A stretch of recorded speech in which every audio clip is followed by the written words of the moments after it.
Apa yang perlu dilakukan oleh dunia usaha, pelaku usaha, atau industri untuk membuat eh, dunia usaha di tanah air ini tetap menarik begitu Pak bagi talenta-talenta, bagi anak-anak muda yang memang berprestasi untuk tetap bisa bekerja di Indonesia. Mengingat tadi ya Pak, tawaran untuk bekerja di luar negeri ini juga ada begitu. Ada posisi-posisi tertentu yang mungkin di luar negeri ini sedikit sementara di Indonesia jumlahnya banyak. Jadi mereka lebih memilih untuk bekerja di sana. Apa sih Pak daya tariknya agar tetap udah deh di Indonesia aja?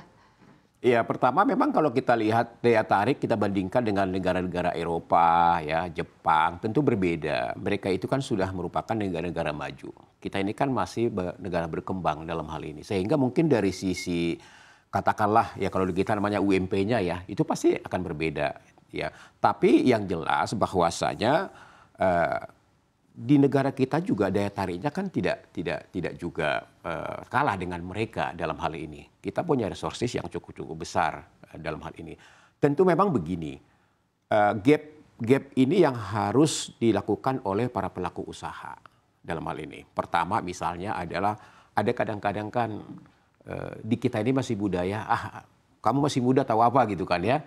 Sedangkan anak muda kita saat ini yang sudah generasi digital ini kan memiliki sudut pandang yang berbeda, memiliki sudut komunikasi yang berbeda, lebih kreatif dan segala macam. Sehingga memang kalau ada kata-kata kamu masih muda nggak perlu ikuti, saya rasa itu sudah harus kita hilangkan dalam hal ini.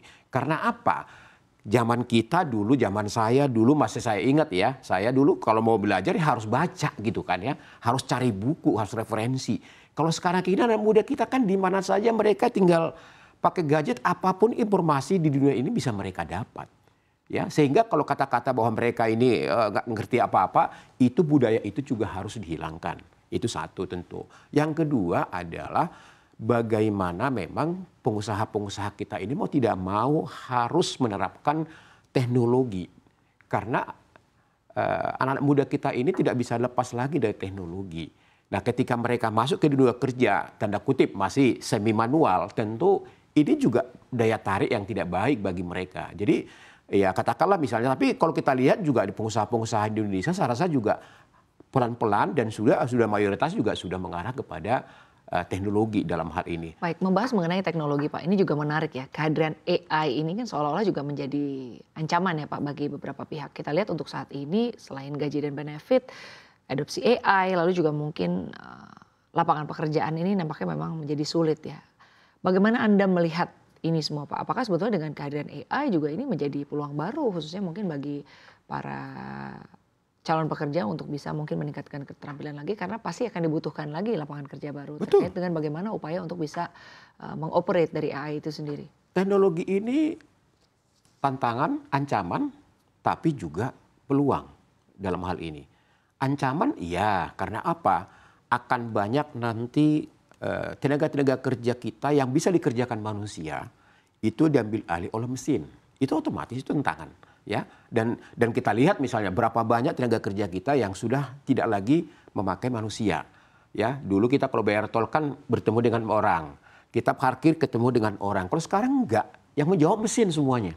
Itu berapa banyak? Ke depan juga mungkin tenaga-tenaga di bank juga akan kehilangan pekerjaan. Itu kan merupakan ancaman. Tapi di balik itu peluangnya kan cukup besar.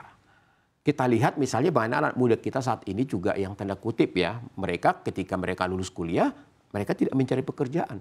Tapi mereka menjadi pelaku usaha baru dengan menciptakan platform-platform bisnis yang itu juga bisa menjadi daya tarik dan memiliki nilai jual dalam hal ini. Nah sehingga memang kehadiran pemerintah, kehadiran pengusaha-pengusaha untuk bagaimana anak-anak muda kita ini ditingkatkan dari sisi digitalisasi, dari sisi pengembangan teknologi, sehingga mereka punya kreatif dan bisa memanfaatkan teknologi itu menjadi salah satu peluang usaha.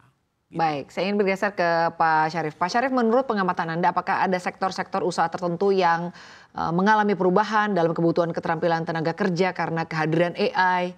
Seperti apa Pak Syarif? Ya, tentu Mbak, ada perubahan itu sudah pasti terjadi. Perubahan atau peningkatan dari percepatan teknologi ini tentu harus kita rangkul ya Mbak ya, dan saya melihat justru banyak teman-teman dari sisi pengusaha kreatif itu sangat diuntungkan. Salah satu di antaranya adalah mereka-mereka yang bergerak di bidang agensi, marketing, digital marketing dan sebagainya.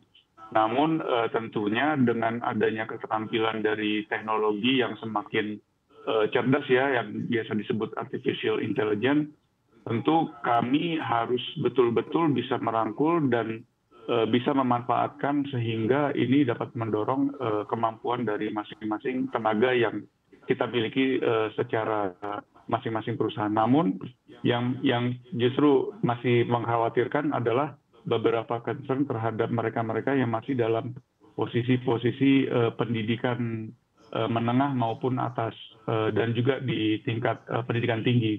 Karena ini tentunya mereka dari sekarang sudah harus dibiasakan dan dirangkul teknologi yang memang peningkatannya tidak bisa dihindari. Dan kita tahu bahwa populasi Indonesia ini salah satu yang terbesar, bonus demografi sudah di depan mata, 2030 sudah seperti tadi Bang Sarman bisa menjadi bonus, bisa menjadi ancaman. Nah ini yang memang harus betul-betul kita pikirkan karena terkait dengan peluang usaha ataupun peluang dari masing-masing sebagai tenaga kerja. Baik, Pak Syarif. Tapi untuk saat ini Pak, apakah perusahaan sudah mulai berinvestasi lebih dalam peningkatan keterampilan dan juga pengembangan karyawan untuk bisa lebih berdaya saing lagi atau mungkin meningkatkan tawaran salary misalnya seperti apa? Pasti kalau dari sisi kami tentunya itu semua perlu dilakukan sinkronisasi dengan revenue. Tapi kalau investasi dari teknologi, saya sepakat bahwa hampir rata-rata dari kami yang notabene-nya merupakan UMKM itu sudah masing-masing sudah mulai berinvestasi. Namun tentunya implementasi keselarasan antara revenue dengan salary itu yang menurut kami tentu menjadi tantangan ya Mbak. Karena kita tahu bahwa terjadi akhir-akhir ini PHK besar-besaran, itu merupakan efisiensi, artinya keselarasan antara revenue dan implementasi dari tenaga kerjanya belum sinkron menurut kami. Jadi itu plus minus ya. Tapi kalau dari sisi teknologi sudah pasti saya yakin sudah ada investasi di masing-masing pengusaha.